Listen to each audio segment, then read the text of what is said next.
എന്റെ കർത്താവേ, എടാ വാറുണ്ണി, എന്തോ ഒന്നിങ്ങോട്ട് വന്നേ. നിനക്ക് ഞാനൊരു ഉമ്മൻ ചിരട്ട കള്ള. ഇതെന്തത് പാവാടാ? ഒറ്റ അലക്കണ്ടല്ലോ, നിന്റെ മോന്ത തിരിഞ്ഞു പോവും. 4 ജാക്കറ്റ് തയ്ക്കാൻ പറഞ്ഞിട്ട് അതുകൊണ്ടൊക്കെ പാവാട തയ്ക്ക. നീയൊക്കെ ഈ കിഴക്കമ്പാടത്ത് കുരിനെ ഒരു വഴിക്കാക്കും.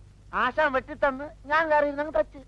ഞാനൊന്ന് വെട്ടിന്ന് വെച്ച് അപ്പന്റെ മുഖത്ത് ആ ഷേവ് ചെയ്ത് പിടിക്ക. മോന്റെ വീട്ടിലൊക്കെ അങ്ങനെ ആവും അല്ലേ? എന്താ രാവിലെ ഒരു വഴക്ക്? ഇവിടെ ഒരു വഴക്കില്ല, ഞങ്ങൾ തമ്മിൽ സ്നേഹത്തിലാ.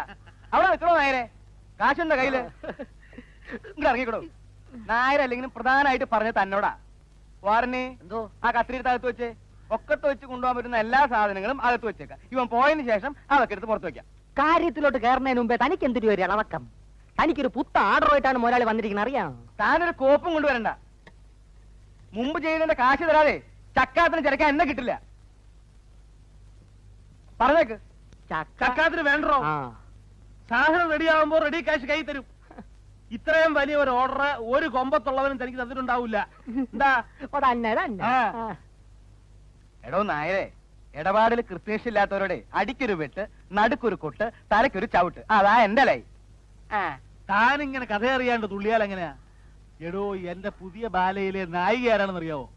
ആരായാലും എനിക്കെന്താ, ഞാൻ കെട്ടാൻ പോണോ? കെട്ടിയില്ലേലും കെട്ടാൻ പോണത് ആരാന്നുള്ള കഥയെങ്കിലും താൻ അറിഞ്ഞിരിക്കണ്ടോ മാപ്പിളെ. ഒരു രാജകുമാരനല്ലേ അവളെ കെട്ടാൻ പോണത്. എഴുതേരടേ, താൻ ഞെട്ടരുത്. കോടീശ്വരനായ സുരേഷ് മേനോന്റെ സ്വന്തം കാമുകയാണ് ഇനി മുതൽ എന്റെ ബാലയിലെ പുതിയ നായിക. അയാളാണ് ഇനി ബാലയ്ക്ക് വേണ്ടി പണം മുടക്കാൻ പോകുന്നത്. ഞെട്ടിയല്ലേ? എന്റെ രപ്പി വിശ്വാസം വരുന്നില്ലേ? എന്റെ മുടിപ്പര അമ്മച്ചിയാണ് താനീ കേട്ട എല്ലാം സത്യമാണ്. സുരേഷ് മേനോൻ കെട്ടാൻ പോണ് രോഹിണി നായിക ബാലെ കിക്കിരി മുട്ടം.